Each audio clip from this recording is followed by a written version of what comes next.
Ascension News. Why we resist waking up. You are not here to play small.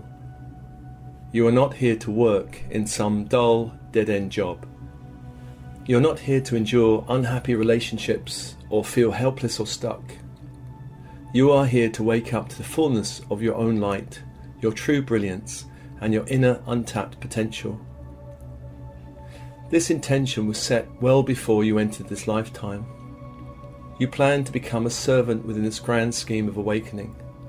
Until you wake up in this body of bone and blood, you have no idea of what you're truly capable of. You can only realize and actualize this capability when you get on track with your mission. The question is, are you going to take the red pill or the blue pill?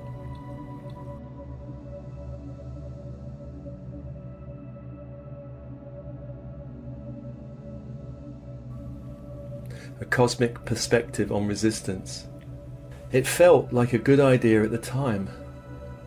As a starseed entering this world, you may feel a bit like someone who has signed up for a parachute jump. It sounded a good idea in the planning stage, but now you're in the plane, the door opens, you feel the wind on your face, it does not seem such a good idea. When you look down at the Earth far below, you definitely start to have second thoughts.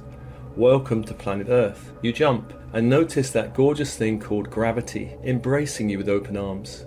Gone is the connection and light of the spirit worlds, the feeling of unity consciousness. You jump and hope for a good landing.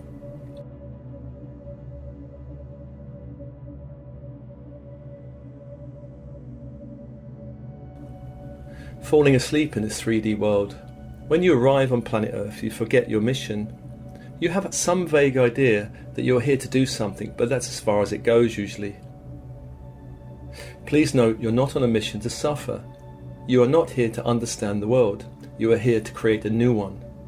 You have arrived at a time when the world is shifting out of a period of great spiritual darkness. You are part of a wave of light working here to create a new world. This process is not easy. Before accepting this mission, you knew there were challenges. Resistance is a normal part of waking up in the ascension process. In fact, everyone on the planet has resistance. As we know, we're passing through a powerful time in our collective awakening. The planet is ascending out of 3D and shaking loose much of which is old or outdated or dark. The planet has already ascended into the 4D bandwidth. This means we have greater access to experiences such as synchronicity, flow and miracles. The story, of course, does not end there, since it is the destiny of the planet to ascend into a higher 5D bandwidth. There are many starseeds on the planet assisting in this collective ascension process. Waking up can be graceful or challenging. Some starseeds have fallen deeply asleep, and so the process of awakening tends to be a little bit more dramatic to compensate. Awakening can also be graceful, and at the graceful end, awakening can seem like planning a trip to a new country. It feels exciting, though there are practical challenges to ensure the trip is ultimately successful. At the more challenging end, the journey is triggered by some unexpected event, perhaps an illness, a divorce, a betrayal, a redundancy, a powerful encounter with plant medicine, and so on. Whatever the process, whether graceful or challenging, resistance is natural. I found as a rule of thumb that the bigger the intended step, the bigger the intended awakening, the bigger will tend to be your resistance to the process.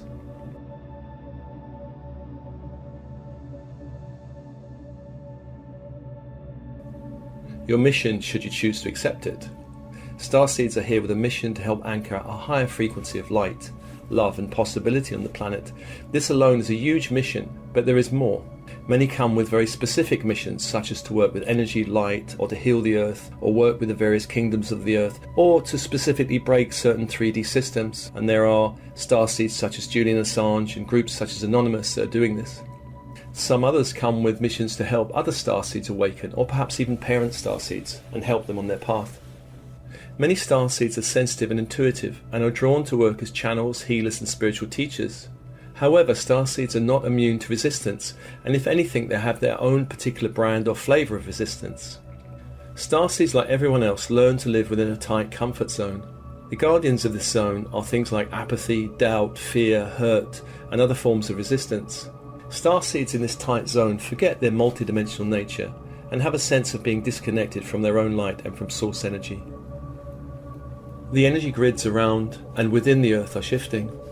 Now, I was born in the late 50s when the old karmic Earth grid was very much in place, and the new crystalline grid hadn't formed.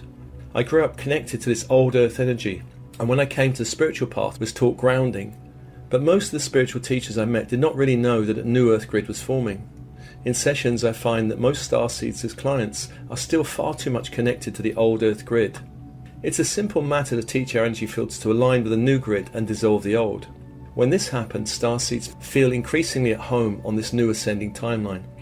This alignment helps reduce resistance to awakening to their full power and potential.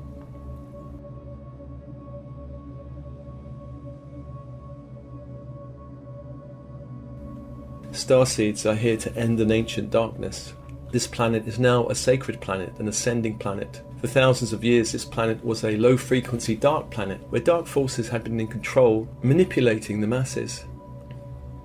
Even for a starseed who has not awoken, there's a deep feeling that something's not right in the planet. Many starseeds are super sensitive and feel lower frequencies around them.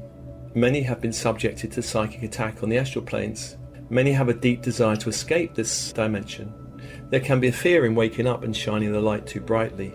Carry unresolved karma from other systems ruled by the dark. Orion is a classic example. This is something that has to be faced during the awakened process. When I was waking up, back in the 90s, early 90s, I had a strong memory of being burnt alive for being a witch. This was a terrifying vision in meditation, ultimately became very liberating. It helped me understand some of the patterns I was carrying and my fear of persecution for my New Age beliefs.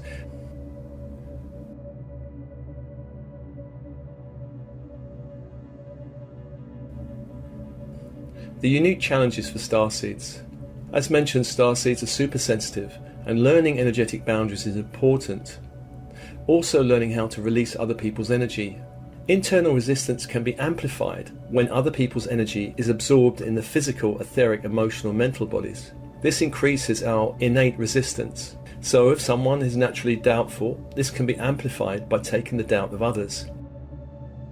If someone has an issue with self-love, then absorbing angry or hateful energies can amplify a highly critical and judgmental ego, which compounds the problem of self-love.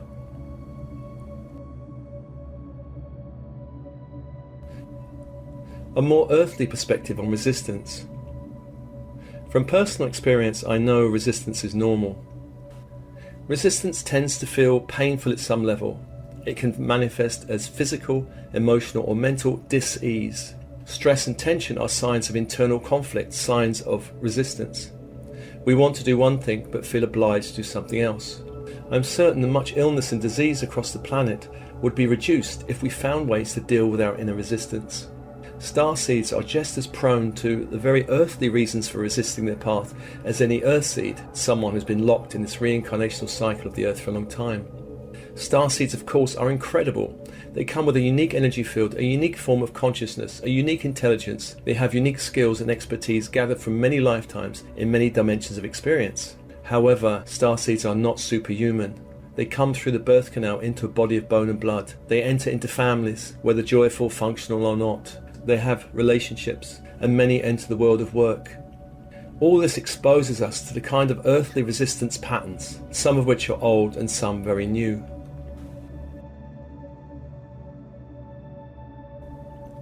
Our ego is programmed to resist. Resistance comes when the soul impulses the personality to awaken. Our ego selves have developed over time to keep us safe in an unpredictable and volatile world. Actually, the term ego I use applies to a whole family of selves. It's not one fixed thing. As we grow up, we learn there are dangers, and our ego becomes an automatic protection system. But often it goes too far in this role. The ego seeks to protect us and does not understand the impulse to awakening. Its job is to protect us from threats such as falling flat on our face, disappointment, humiliation, going broke, madness, and more. It sees life as a series of threats to be dealt with, very much like white cells in the blood that attack any invading bacteria or virus. Similarly, our ego will defend us from the light. The ego does not understand the evolutionary process involved right now. The ego does not understand nor trust the power and brilliance of your higher self. Resistance is like the brake pedal in a car. It has a function and a usefulness. The problem comes when we have one foot on the accelerator and the other on the brake pedal. There is no movement, and at the same time there's a great deal of strain on the vehicle that builds the longer the resistance is maintained.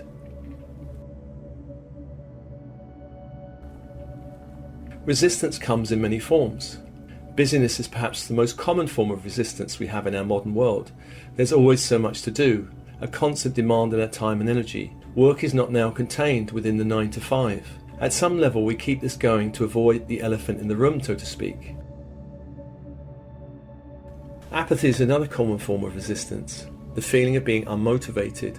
There seems so many obstacles to moving forward, and it just takes so much energy, so better do nothing.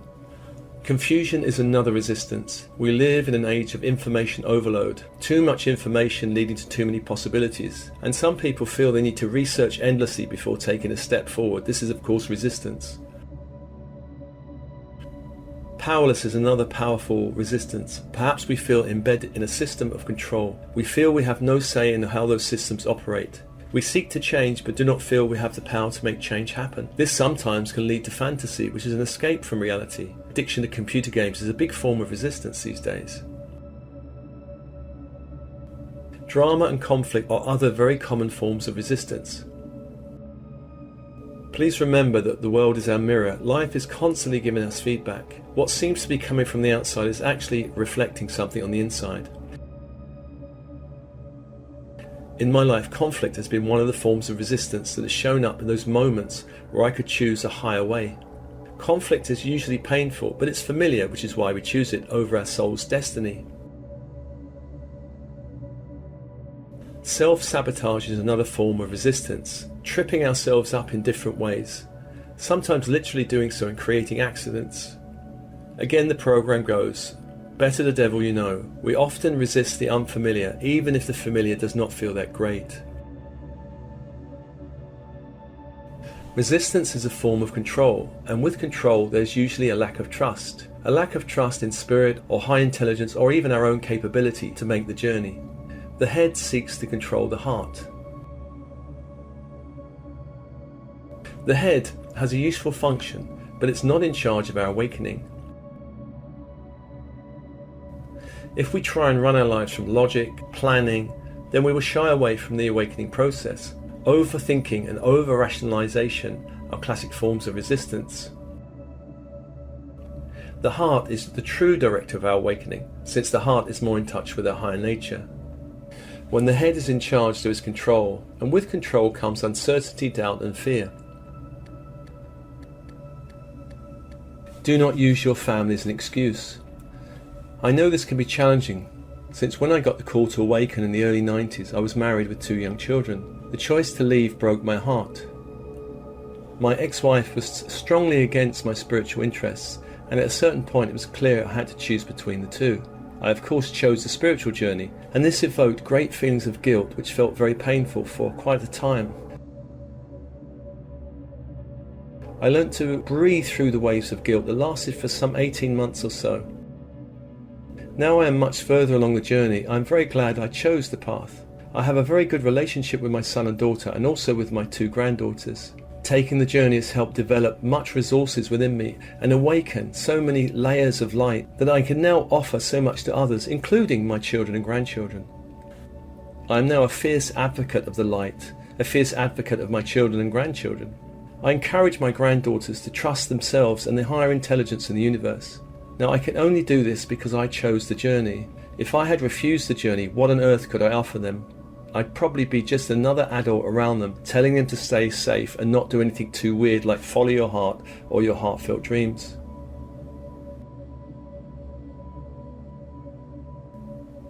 Do not use money as an excuse. I have met many wealthy people that feel they do not have enough money or resources in life. I met one wealthy banker some years ago who told me if only he earned another 100,000 a year, he would be able to do what he wanted to do in life. I told him at the time that what he lacked was not money but enough clarity and courage. When I left the world of 3D work behind in 1997, I resigned with no savings and a property in negative equity. This was challenging, but I knew I could not use money as an excuse not to take the journey. Money is simply the fuel for the journey. Sometimes we have to learn to simplify our lives. especially where we're carrying too much weight. Twice in my life I've given away nearly all my possessions and started again from scratch. This was a very powerful experience. Do not use a lack of qualifications as an excuse, and this is something I can very much relate to. For years I believed that somehow I'd missed the boat because of my lack of academic qualifications. It's quite common that someone refused the journey because they do not feel qualified enough. Sometimes underneath this form of resistance is feeling not ready for the journey. Now perhaps there's a real need to go through a time of training or acquiring new skills or resources. This is all well and good, but please be aware that taking an academic path can be a form of resistance. I have met many clients who use this as a form of delaying stepping onto their true path. There are a few degrees these days that can really prepare you for the journey you must take. The resistance of overdoing. Now this seems a strange one on the surface because it can look like we're not really in resistance. There are those who do lots of dangerous stuff such as high risk adventure sports. There are those that love driving fast cars. Others love exploring faraway places and doing out there things. Now these activities are great, but they become resistance when they're done as a way of escaping from something more real. When someone is locked in lots of doing, there may be a resistance in simply being. For instance, many are terrified of intimacy and would rather climb a mountain than share an intimate moment with another person. Taking action in the world is a wonderful way to know ourselves. We learn how to navigate challenges and move meaningfully into experiences that help us feel more joyful and alive. Excessive doing can be an escape from exploring your inner life. Looking within helps us know how we truly feel, what we truly value, and helps us connect with the impulses of the soul.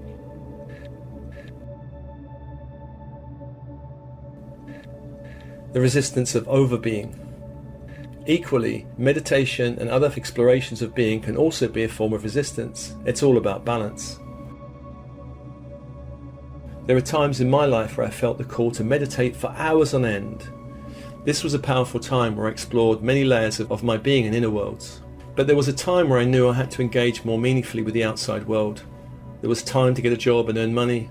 If I had continued meditating and refused the impulse, I would have been in resistance.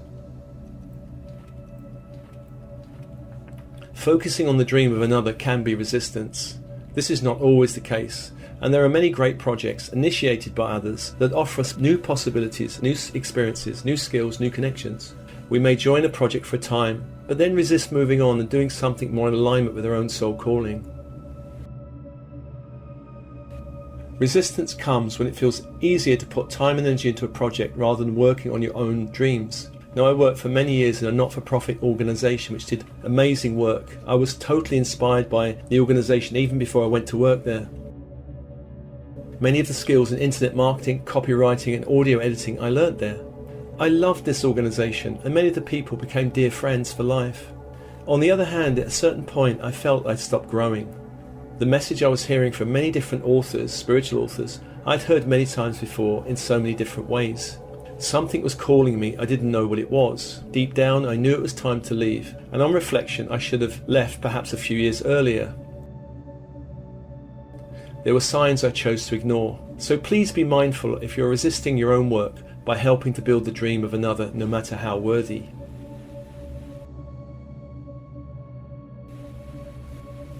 Resistance and beyond. If you listen to the whispers, you do not need to hear the shouts. This is a saying in metaphysical circles, meaning the more we tune into our inner wisdom, the more we're able to hear the whispers, guiding us along the path. If we ignore the whispers, we'll eventually hear the shouts, meaning the universe will give us a kind of helping hand or a slap to move on.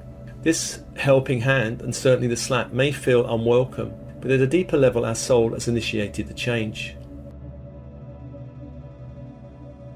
In my story about working for the non-profit organisation and overstaying my time there, I was ignoring the signs. I was ignoring my feelings. Our higher self and guides are always speaking to us through all kinds of channels. Perhaps a conversation that touches you, perhaps a message within a film. But if we're in resistance, we will miss the messages. We will filter them out. If we doubt the light, we will always doubt the signs. Now, I had a coaching session many years ago where the coach, who's now a good friend, told me some years later about this session, and in the session he asked me what was truly in my heart, and I replied something like making writing and being an author the centre of my life. He asked me what it would take to make that happen. Now, I completely have forgotten this conversation, but he reminded me of it. He told me my reply was that I would need to leave the organisation that I'd loved so much. Now, even after being reminded of this conversation, I have no recollection of ever saying it. This is a sure sign that resistance was running in me at some level.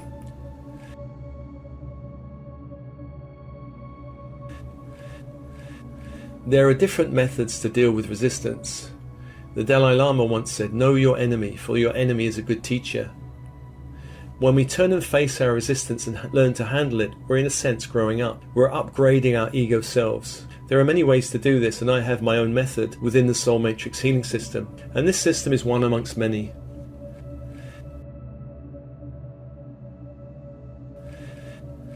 I have found that awareness is always better than ignorance. When we know our resistance pattern, we're more able to handle them and do something about them. Generally, as a rule, I have found that acceptance and surrender work better than control and hanging on. When we surrender and accept our mission, life opens up in so many unexpected and miraculous ways.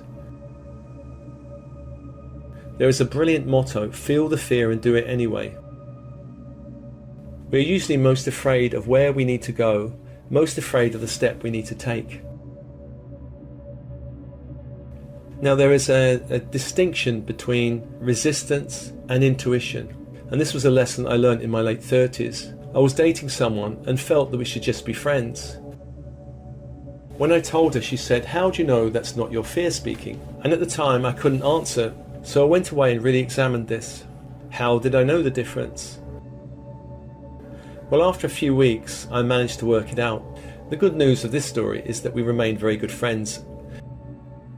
Everyone has a different answer to this question, of course. I'm assuming for most people there'll be a feeling between the two that's different. Please take time to reflect on how would you answer this question.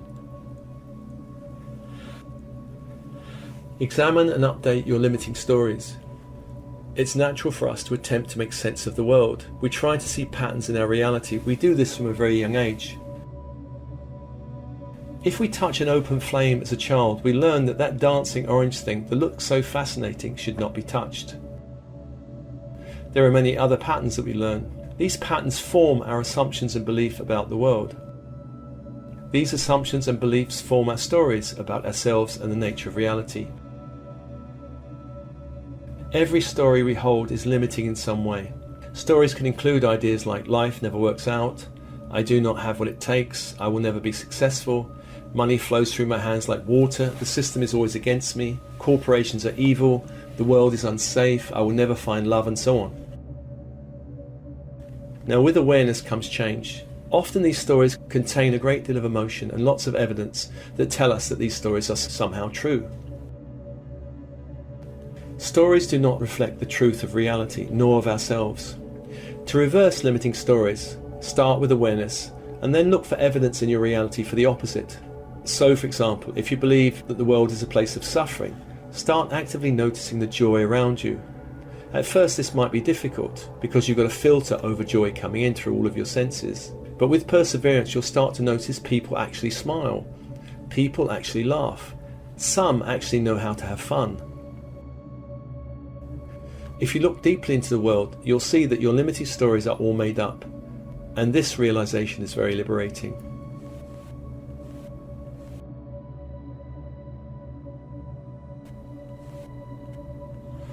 Working metaphorically with resistance. Resistance can often feel like an external blocking force, something opposing us in some way. Metaphorically, it may feel like walking through glue, facing a wide chasm, encountering a great void, being blocked by a huge mountain, or feeling locked or trapped in some cell. Our unconscious minds are always communicating to us metaphorically about our limiting stories, and we can work to reverse resistance in the same way. In many workshops over the years, I've helped many people break through walls, leap across impossible chasms, climb mountains, dissolve darkness, and escape from prison cells. Our imagination is an amazing gift that can be hijacked by our fear and resistance. And we can learn to take back our sovereignty over this amazing quality and use it to bust through our resistance. Some have called this mental rehearsal. If you can imagine it, you can do it. Learn to become very imaginative when it comes to dealing with resistance. For example, imagine there might be some metaphorical wall blocking you from moving forward in some way. Come up with several great imaginative ideas for breaking through the wall or going over or under it. Give yourself permission to be outrageously imaginative. For instance, how would it feel to drive a tank through the wall? How would it feel to fly over with a broomstick?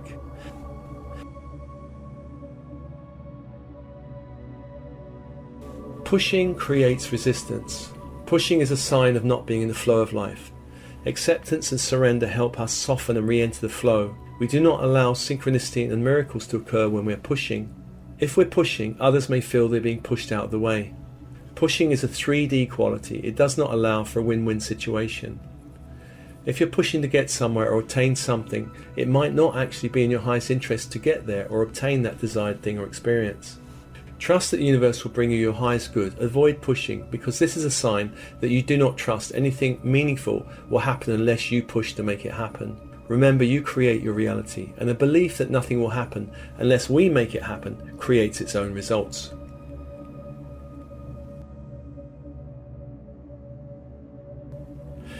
Conscious action is liberating. On the other end of the spectrum from pushing comes not taking meaningful action. There is a saying in some magical circles that says, where there is fear, there is also power. Fear is an energy that, when understood and embraced, turns into excitement. I learnt this lesson many years ago when I took my son at the age of 14, rock climbing and abseiling in the Lake District. Our instructor took us on a climb, then tied a rope around a large rock and said, "Here we are, we're going to abseil down now." I looked down at some 300-foot drop to rocks below, and I'd never abseiled before, nor had my son. My son took a look and said, "I'm not doing that."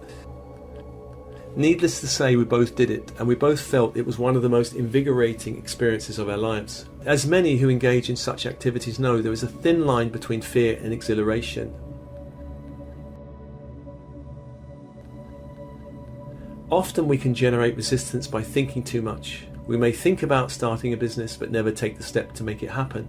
If we do this, we're feeding our doubts and fears. Life is meant to be a learning experience. Growth is one of the prime reasons why we're here. As Martin Luther King Jr. famously said, faith is taking the first step, even when you don't see the whole staircase.